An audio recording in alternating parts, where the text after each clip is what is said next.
ان کے ہاں پاسدار ہیں، ان کے ہاں ریگولر فورسز ہیں، ان کے ہاں بسیج ہیں، ان کے ہاں بے پناہ فورسز ہیں.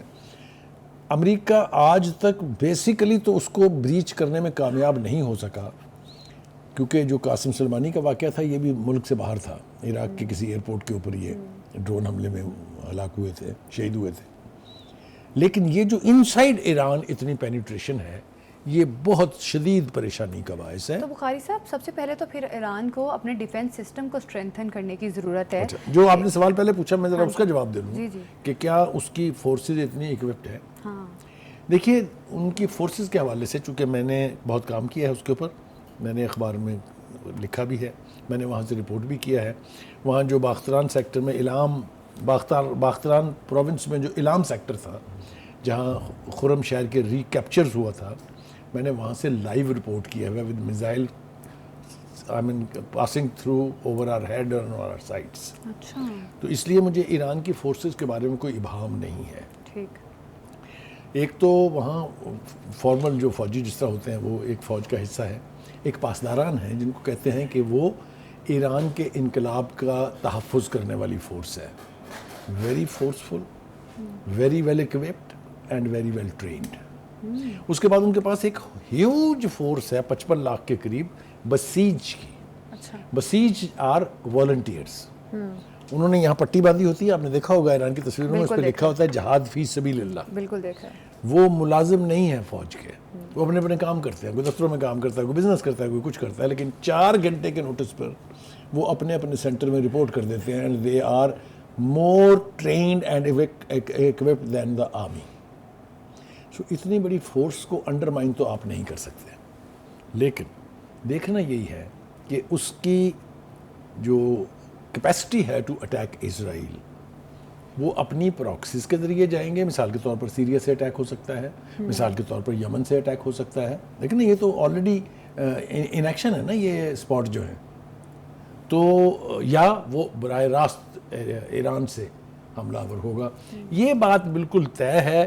کیسا ہوگا میں نہیں کہہ سکتا، لیکن یہ نہیں ہو سکتا کہ اسرائیل کو اس کے اوپر آنکھیں بند کر کے ایران بیٹھ جائے. یہ نہیں ہوگا. جس طریقے سے انہوں نے جو نماز جنازہ ہوئی ہے اس کے اوپر براہ راست حملے کا حکم دیا ہے. رہبر انقلاب is the ultimate authority in Iran, and when he says something and when he announces a decision like this, اس پر عمل تو ہونا ہے. میں اور آپ بیٹھ کے شاید اسی اگلے شروع ہونے والے ہفتے میں اس پہ بات کر رہے ہوں گے کہ ایران نے کیا کیا ہے. دیکھیں بخاری صاحب، اگر تھوڑی پاسٹ ہسٹری ایران کی دیکھی جائے، جس طرح سے ابھی آپ بتا بھی رہے تھے، قاسم سلیمانی ایک ٹاپ لیڈر تھا، جس طرح سے ان کو شہید کیا. پھر ان کے سائنٹسٹ تھے، بڑے ٹاپ سائنٹسٹ، ان کو بھی سیٹلائٹ کے ذریعے ٹارگٹ کیا موزید نے، جو کہ اسرائیلی اسپائی ایجنسی ہے. تو کیا اتنا آسان ہوگا ان کو ایران ٹارگٹ کرے گا اتنی آسانی سے اسرائیل کو؟ کیونکہ پاسٹ ہسٹری میں تو انہوں نے کچھ بھی نہیں کیا. دیکھیے میں عرض کروں آپ سے، ایک تو میں نے کہا کہ مثال تو انہوں نے قائم کی نا، اس کا افیکٹ ہوا یا نہیں ہوا، that's another thing. But they attacked تل اویو وچ is the capital of Israel. ایک دوسری بات یہ ہے کہ وہ جو بریچ ہوئے تھے پہلے سیکورٹی کے، یہ ان کی سرزمین سے باہر تھے، خاص طور سے قاسم سلیمانی کا. ہاں ٹھیک ہے. یہ بریچ ہوا ہے in the heart of Tehran which is the capital of Iran. اس کے اوپر میں خاموشی تو متوقع نہیں کر رہا ہوں، مجھے توقع نہیں کہ خاموش رہیں گے. لیکن ہاں یہ دیکھنا ہوگا کہ ان کی کیپیسٹی کتنی ہے and how deeply they attack Israel. These are the I main areas which we can only talk about when it happens. ٹھیک ہے، ریٹیلیشن تو ہوگی. اب یہ تو اس میں تو کوئی یعنی آپ اس کو رول آؤٹ کر ہی نہیں سکتے. جس لیول پر کہہ دیا گیا ہے، جو انڈیکیشن دکھا دیے گئے ہیں. تو بخاری صاحب پھر تو اسرائیل بھی ریٹیلیٹ کرے گا، تو کھلم کھلا بہت بڑی جنگ لگ سکتی ہے. دیکھیے اسی لیے تو اس کے اور اسرائیل کے پیچھے بیک کر رہا ہے امریکہ. میں نے آپ کو کہا کہ امریکہ اور اس کے اتحادی بہت پریشان ہیں، اور وہاں پر ایک کنسنسس سے بات کہی جا رہی ہے کہ ایران پہ دباؤ ڈالیں کہ وہ ریئیکٹ نہ کرے. اس کا مطلب یہ ہے کہ وہ بھی انٹیسپیٹ کر رہے ہیں کہ ایران نے کرنا تو ہے کچھ. جیسا میں نے کہا کہ یہ ہمیں اس وقت ہی پتہ چلے گا جب یہ سب کچھ ہو جائے گا. ایک چھوٹی سی چیز میں نے آپ سے پوچھنی تھی. اب جس طرح سے UN ہے یا انٹرنیشنل کورٹ آف جسٹس ہے، ان کو بھی اس معاملے میں رول پلے کرنا چاہیے. ابھی قاسم یہ جو ابھی شہادت ہوئی ہے اس پہ ان کا کیا رول ہوگا؟ کیونکہ ہم نے دیکھا کہ اسرائیل کب سے حملے کر رہا ہے, ٹاپ لیڈران کو شہید کر رہا ہے, تو اس بارے میں یو این کا رول کتنا امپورٹنٹ ہے؟ میرے خیال سے کسی نے آپ کو بتا دیا ہے کہ یہ ادارے جن کا ذکر آپ کر رہی ہیں یہ میری چھیڑ ہیں, تو مجھے نا بہت آگ لگتی ہے جب میں ان کا سنتا ہوں. United nation, Arab league and OIC, organization of Islamic conference, یہ سب امپورٹنٹ ادارے ہیں. یونائٹڈ نیشن امریکہ کی آنکھ کے جھپکنے کے بغیر کوئی کام نہیں کرتا ہے. آپ نے دیکھا 40,000 سے زیادہ لوگ شہید کر دیے گئے, 1 کروڑ کے قریب یا 80 لاکھ تو کہہ ہی رہے ہیں نا کہ 80,000 1 لاکھ کے قریب لوگ زخمی ہیں. کیا کان پہ جون رینگی جی یونائٹڈ نیشن کے؟ کچھ بھی کیا کیا جناب OIC نے, کیا کیا عرب لیگ نے؟ تو ان سے تو یہ توقع نہ رکھیں. دوسری بات, اگر انہوں نے کچھ فیصلے کیے بھی ہیں, ذرا میری بات سن لیجئے. انٹرنیشنل کورٹ آف جسٹس نے کہا کہ جناب یہ جینوسائیڈ ہو رہا ہے وہاں, رکا اسرائیل.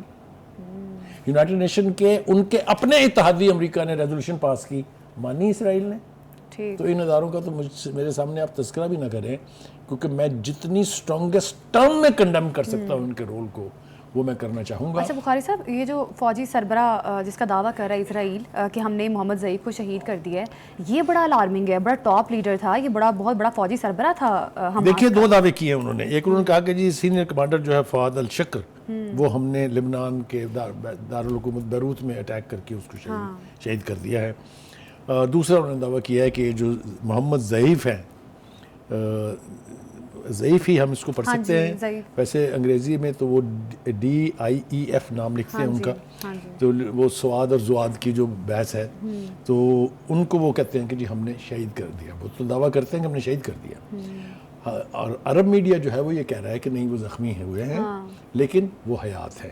حماس کہہ رہا ہے نانسنس, وہ اب بھی اسرائیل کے اوپر جو حملے ہو رہے ہیں لبنان کی طرف سے یا حماس کی طرف سے ان کی نگرانی کر رہے ہیں. That means he is active, he is تو یہ آپ نے پہلے بھی اشارہ کیا تھا کہ بعض اوقات دعوے کیے جاتے ہیں بعد میں وہ سچے ثابت ہوتے ہیں, لیکن میں آپ کو کئی اسرائیل کے دعوے یاد کرا سکتا ہوں جو انہوں نے کیے اور جھوٹے ثابت ہوئے. ٹھیک ہے, تو آئی تھنک یہ ابھی کوئی نہ کوئی ویڈیو آ جائے گی ان کی اور وہ ان کو لائیو دکھا دیں گے. تو بخاری صاحب ایسے بڑے دعوے کر کے اسرائیل اپنا کیا امیج پورٹریٹ کرنا چاہتا ہے؟ دیکھیں اس کو تو اپنی جہریت کا جواز پیدا کرنے کے لیے کچھ بھی کرنا اور کچھ بھی کہنا ہے.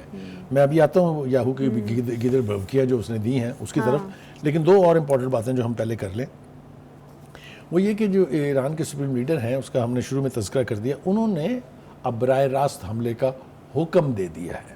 ایک بات. دوسری بات یہ ہے کہ امریکی اخبار جو ہے اس نے کہا ہے کہ اسرائیل پر حملہ جو ہے وہ اسماعیل ہانیہ کا بدلہ لینے کے لیے ایران ضرور کرے گا. جو ہم بات شروع میں کر رہے تھے کہ دس از انیویٹیبل.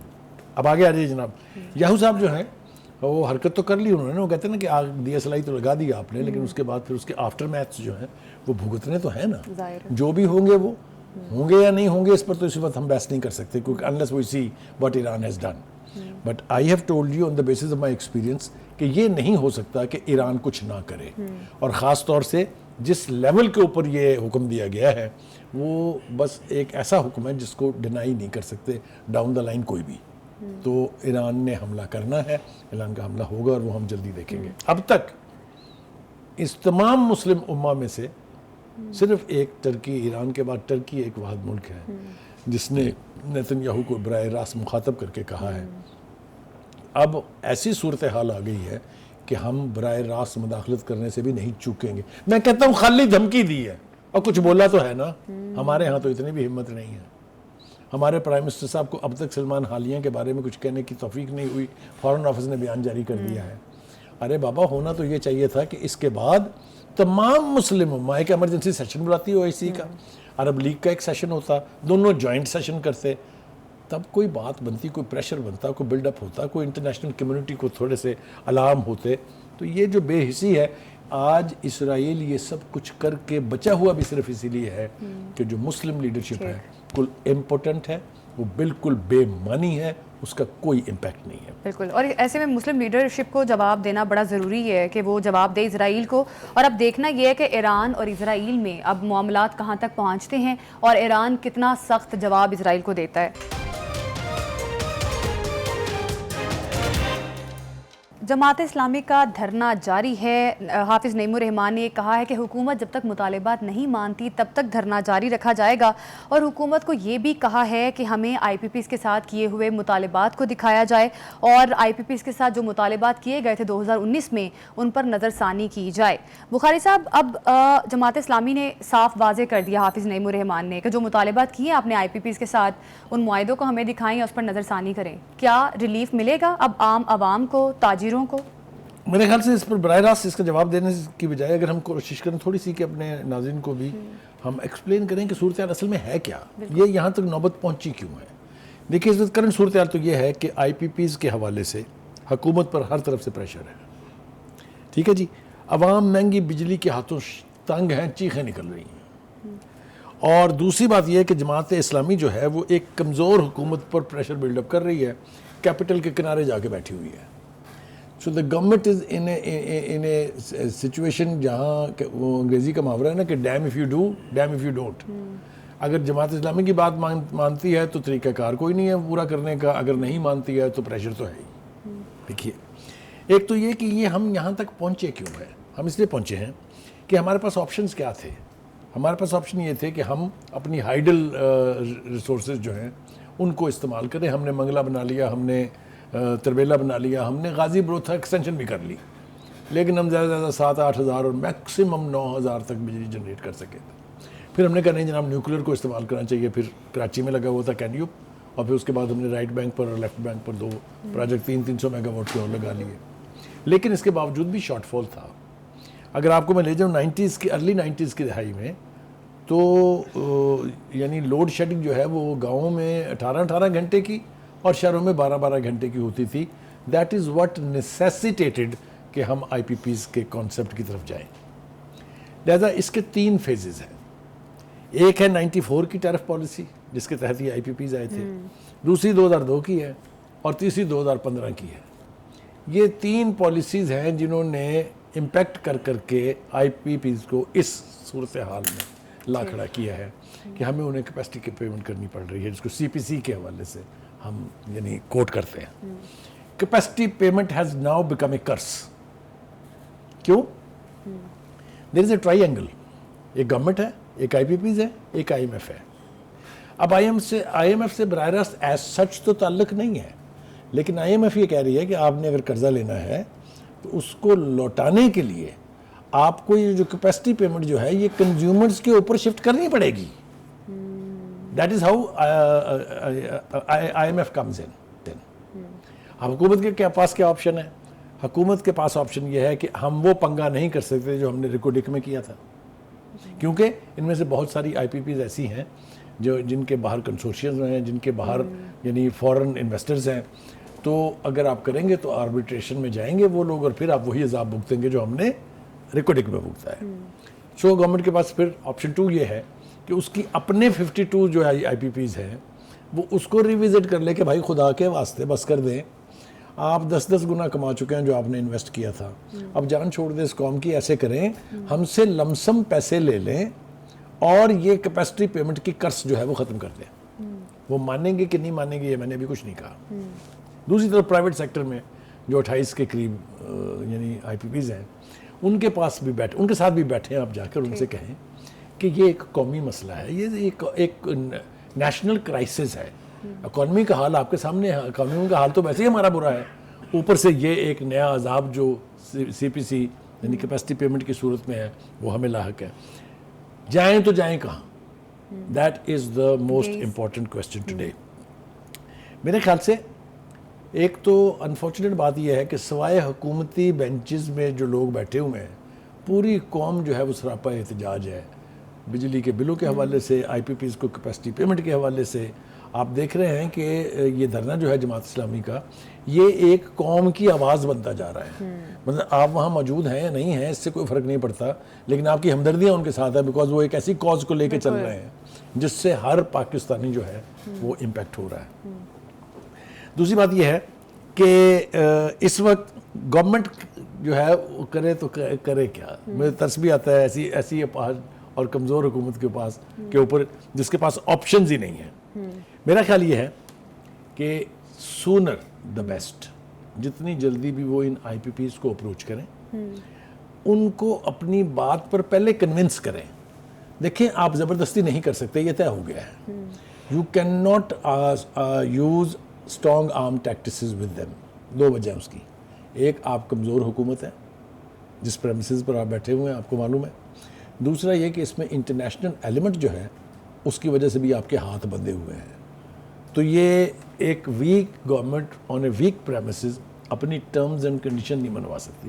تو بنیادی طور پہ مجھے آگے پیر پکڑنے ہیں کہ خدا کے واسطے ہماری بات سن لیں. اور جیسا میں نے کہا کہ اگر ہم یہ نہیں کرتے ہیں تو پھر ہماری خیر نہیں ہے. تو بخاری صاحب, یہ آئی پی پیز کے ساتھ جا کر, یہ جس طرح سے ابھی آپ کہہ بھی رہے ہیں کہ جا کے ان سے ریکویسٹ کر لیں کہ بھئی ہمیں تھوڑا سا ریلیف اس چیز میں دیں, تو حکومت کو بہت پہلے کر لینا چاہیے تھا. تو حکومت کی نااہلی تو اس میں صاف نظر آ رہی ہے. دیکھیے اس میں نااہلی, حکومت نے کمزور تو خود کو خود حکومت کی نااہلی کے بہت سارے بہت سارے اینگلز ہیں. اب دیکھیے پاکستان کی اکانومی جو ہے اس کو کہا جاتا تھا کہ ایگرو بیسڈ ہے. ٹھیک ہے جی, آپ کے کہنے پہ لوگوں نے رج کے اپنے فصلیں اگائیں, پیدا کیں, گندم لے کے سڑکوں پہ بیٹھے ہوئے ہیں. سپورٹ پرائس آپ نے اناؤنس کی ہوئی ہے, اس قیمت پہ لینے کے لیے کوئی تیار نہیں ہے. کیا کسانوں نے ہزار روپے سستی گندم نہیں بیچی؟ آپ مجھے یہ بتائیں کہ جب آپ کی پالیسیز کا یہ حال ہو اور آپ کی پروکیورمنٹ کی جو پالیسی ہے, پاسکو جس کی ذمہ دار ہے, ان کا یہ حال ہو کہ کسان پیداوار کر کے اپنی پیداوار کو پروڈیوس کو لے کے سڑکوں پہ بیٹھا ہو اور کوئی خریدنے والا نہ ہو, تو اس قسم کی صورتحال جو ہے اس کے ساتھ نبٹنے کے لیے آپ کو سالڈ پالیسی میکنگ کی ضرورت ہے, جو کہ آپ کے پاس نہیں ہے. اب بخاری صاحب, اس دھرنے کا آپ کیا فیوچر دیکھ رہے ہیں؟ کیونکہ نعیم الرحمان تو ڈٹے ہوئے ہیں. دیکھیے میرے عوام کا بیانیہ لے کر سے حافظ نعیم الرحمان صاحب ایک امپیکٹ پیدا کرنے میں, ایک کاز کو آگے لے کے جانے میں کامیاب ہوئے ہیں. ان کا یہ دھرنا بہت کامیاب ہے, اس لیے کہ ان کو ہر طرف سے پذیرائی مل رہی ہے. ان کو قوم کی طرف سے پذیرائی مل رہی ہے, ان کو میڈیا جس طرح سے پروجیکٹ کر, آپ دیکھ رہی ہیں نا. تو کہنے کا مطلب یہ ہے کہ حکومت کو اپنے تمام آپشن ایکسپلور کرنے پڑیں گے, کرنے چاہیے, چاہے منت کریں, چاہے کنونس کریں, چاہے کہیں سے قرضہ لے کے, چاہے کہیں سے اپنے ڈیولپمنٹ ایکسپینڈیچر کے لیے جو پیسے رکھے ہیں, جو نان ڈیولپمنٹ ایکسپینڈیچر کے لیے پیسے رکھے ہیں, وہاں سے قطر بےبند کر کے ان آئی پی پیز کو کہیں کہ بھائی صاحب یہ پکڑیں پیسے اور ہماری جان چھوڑے. اس کے علاوہ مجھے کوئی اور صورت نظر نہیں آتی کہ پاکستان کی موجودہ گورنمنٹ اس کرائسس سے نکل پائے گی. اچھا بخاری صاحب, یہ جو مطالبات انہوں نے پیش کیے ہیں کہ جسے گاڑی چلانی ہے اپنی نجی گاڑی چلائے, سرکاری افسران کی بیگمات اور بچوں کا خرچہ عوام کیوں ادا کرے, اس طرح سے کئی اور مطالبات ہیں. دیکھیے یہ جائز ہے, یہ کاسمیٹکس ہیں. دیکھیے نا, اس سے وہ رقم جنریٹ ہونے نہیں جا رہی جو ٹریلینز آف روپیز کی صورت میں آپ انہیں دے رہے ہیں. یہ ہونے چاہیے یہ اقدامات, یعنی کیا اس کو کیا کہتے ہیں, اکانومی ڈرائیو ہونی چاہیے. آپ کو اپنے خرچے کم کرنے چاہیے, لیکن آپ کو اس کے علاوہ اپنی پالیسیز پر نظر ثانی کرنی پڑے گی. آپ کو انڈر پریشر اپنے بجٹ کو ریوزٹ کرنا پڑے گا, آپ کو اپنے لائن لاسز ختم کرنے پڑیں گے, اور آپ کو اپنی ڈیٹ سروسنگ کے لیے کوئی نہ کوئی انتظام کرنا پڑے گا. دیکھیے دوست ممالک سے جو آپ کی توقعات تھی وہ پوری نہیں ہوئی ہیں. Nothing is forthcoming. China آپ کو آل ویدر فرینڈ تھا, بالکل ٹھیک تھا, لیکن آپ گئے ہیں وہاں, ہمارے وزیر خزانہ صاحب جا کے ان کے ساتھ جو سلوک ہوا ہے وہ میرے خیال سے اب تو میڈیا کے ذریعے ہم تک پہنچ چکا ہے کہ انہوں نے کہا بھائی صاحب یہ مال وال ہم دینے کے نہ عادی ہیں, نہ یہ اپنی پالیسیاں ٹھیک کریں, تب ہم آپ کی مدد کریں گے. تو کوڑا سا جواب ان کو مل گیا ہے. تو نہ تو انٹرنیشنل سسٹم فلاز اور اکانومی کا, کیونکہ ہمارا میجر پارٹ جو ہے اکانومی کا وہ ڈیپینڈنٹ ہے آئی پی پیز پہ, تو ہمارے سسٹم میں جو فلاز ہیں ان کو دور کرنے کی ضرورت ہے. وفاقی وزیر احسن اقبال نے کہا ہے کہ کسی جماعت پر پابندی لگانے کی خواہش نہیں, ادارے جب سمجھیں گے پی ٹی آئی پر پابندی لگا لیں گے. بخاری صاحب, یہ کس ادارے کی بات کر رہے ہیں احسن اقبال؟ میرے خیال سے اس سے زیادہ احمقانہ بات کوئی نہیں ہو سکتی جو احسن اقبال جیسے بندے نے کی ہے. ایک سانس میں حکومت کے وزراء کہہ رہے ہیں کہ جی پی ٹی آئی پہ پابندی لگے گی, موصوف فرمائیں گے ہمارا تو کوئی ایسا ارادہ ہی نہیں ہے. مطلب ہے یہ ایک سانس میں دو باتیں کرنے کا رواج جو ہے یہ ہماری سیاست میں شاید پرانا ہو, لیکن اس وقت یہ اپنی بدترین شکل میں موجود ہے. ایک بات تو یہ کہ اگر آپ نے پابندی لگانی ہے تو بھائی جی کیسز ایسے بناؤ نا جس کے نتیجے میں پابندی لگ سکے. دو کیسز آپ کے پاس بہت سٹرونگ ہیں, ایک فارن فنڈنگ کا ہے, دوسرا 9 مئی کا ہے. پروسیکیوشن میں آپ کے جان نہیں ہے, ثبوت آپ ایک مقدمہ ان کے خلاف کر نہیں پائے ہیں, خواہشات آپ کی پابندیاں لگانے کی ہیں. کیونکہ اگر آپ بغیر کسی سبسٹنس کے پابندی لگائیں گے تو سپریم کورٹ اس کو اٹھا کے ردی کی ٹوکری میں پھینک دے گی. کیونکہ رویہ تو ہم دیکھ رہے ہیں نا, unless you have a good valid evidence and proofs and you can prove a case in a court of law جو جواز پیدا کر سکے کہ اس پارٹی پر پابندی ہونی چاہیے. دیکھیں foreign funding case strong case ہے, بالکل جو پارٹی فارن فنڈنگ لے اس کو سیاست کرنے کا کوئی حق نہیں ہے. اسی طریقے سے ملک دشمنی, چاہے وہ سائفر کیس تھا, چاہے اب 9th میں ہے, آپ نے فوج کے خلاف لوگوں کو اکسایا ہے وغیرہ وغیرہ, تو کیسز ثابت کیے بغیر صرف خواہشات آپ کر سکتے ہیں, پابندی لگانے کا آپ تصور بھی نہیں کر سکتے. ٹھیک, کیونکہ آپ یہ جو اداروں پر ڈال رہے ہیں نا کہ ادارے جب چاہیں گے پابندی لگا دیں گے. وہ ادارے کون ہیں؟ ادارے ہیں ایجنسیاں. ایجنسیاں کیوں لگائیں گی بے پابندی؟ حکومت آپ کر رہے ہیں, پابندیاں ایجنسی لگائیں گے. ایجنسیوں کے پاس ایسا کوئی رائٹ نہیں ہے پابندی لگانے کا نا. کیا آپ مارشل لا لگوانا چاہ رہے ہیں کہ وہ آ جائیں گی ایجنسیاں, پھر وہ ان کی مرضی ہے؟ خدا کے واسطے ایسی گفتگو سے آپ اجتناب کریں. مذاق اڑتا ہے نا اس سے کہ حکومت ایک طرف کہہ رہی ہے ہم پابندی لگائیں گے, دوسری طرف کہہ رہی ہے پابندی تو لگنی نہیں چاہیے کسی جماعت کے اوپر, ہم تو اس کے حق میں نہیں ہیں. تو بھائی آپ کرنا کیا چاہتے ہیں بھائی؟ اپنی انٹینشن تو واضح کر دیں. تو یہ جو اس طرح کی بیوقوفی کی گفتگو ہے میرے خیال سے اس کو اوائڈ کرنا چاہیے. بخاری صاحب, اس کا مطلب ہے کہ ان کے پاس سفیشینٹ ایویڈنس نہیں ہے, کیسز موجود ہیں لیکن ایویڈنس نہیں ہے ان کے پاس. دوسری نمبر پہ چیز, جس طرح سے پہلے بات کر رہے تھے نا کہ ہم نے پی ٹی آئی پر پابندی لگانی ہے, اب اس طرح سے ہم نے دیکھا ہے کہ معافی والی آپشن پہ بھی آ گئے ہیں کہ معافی مانگ لے خان صاحب تو سیاست کر سکتے ہیں. کیا لگتا ہے آپ کو یہ عام آدمی کا ایک ابہام ہے کہ شاید بیک ڈور کے مذاکرات ہو رہے ہیں پی ٹی آئی؟ دیکھیے ہم نے حکومت کی ایسی تیسی تو کر دی. ابھی آپ نے سنا میں نے کیا کہا ہے, وہ دوسرے خان صاحب جو ہیں اس کا بھی تذکرہ نہ چھیڑیں آپ تو بہتر ہے. یہ کوئی 7ویں مرتبہ وہ اپنی پوزیشن چینج کر چکے ہیں. کبھی یہ نیوٹرل ہیں, کبھی نیوٹرل تو جانور ہوتا ہے, کبھی یہ غدار ہیں, کبھی یہ میر جعفر ہیں, کبھی یہ میر صاحب. وہ خدا کے واسطے کسی ایک جگہ خان صاحب ٹک جائے نا, مطلب کوئی ایک سٹانس رکھے نا. اتنی بڑی پارٹی جس کے وہ کہتے ہیں پورے ملک میں 25 کروڑ عوام ان کے ساتھ ہیں, اس کے لیڈر کو اس طرح بچپنے کی گفتگو تو نہیں کرنی چاہیے. مطلب you take a stance and then stick to it. ادھر بھی حال یہی ہے. ان کا بھی خیال یہ ہے کہ ان کی جماعت میں اتنی سخت نہیں ہے کہ وہ اپنے بل بوتے کے اوپر اقتدار میں آ جائے. ان کا خیال یہ ہے کہ روڈ ٹو اسلام آباد لائز through GHQ. If that is the approach, God bless Khan صاحب اینڈ ہز پارٹی. مطلب دونوں ہی ایک چیز پر قائم نہیں ہے. Absolutely, and that is why کوئی نتیجہ نہیں نکل رہا. بات لٹکتی نظر آ رہی ہے, لٹک رہی ہے. کیا ہوگا یہ دونوں کے رویے پر منحصر ہے. ٹھیک ہے بخاری صاحب, چھوٹی سی چیز, دونوں کے رویے میں فلیکسیبلٹی نظر آ رہی ہے. دیکھیے کوئی چینج آنے والا ہے, مگر کوئی اپنے پیروں پر کھڑا نہیں ہے نا. آج احسن اقبال نے کہہ دیا ہم پابندی نہیں لگانا چاہتے. Okay fine, stand on it, don't talk of پابندی اگین. خان صاحب نے کہہ دیا کہ جناب میں مطلب ہے بات چیت کرنے کے لیے تیار ہوں, کریں بات چیت نا. پھر آپ بات چیت کا حوالہ ادھر دیتے ہیں, دیکھتے دوسری طرف ہے, تو پھر گاڈ بلیس یو. ٹھیک ہے, اب دیکھنا یہ ہے کہ پی ٹی آئی پر پابندی لگانے کے حوالے سے حکومت کیا حکمت عملی اپناتی ہے. پروگرام سے ابھی ہمیں دیجیے گا اجازت, اگلے ہفتے پھر ملاقات ہوگی. اللہ حافظ.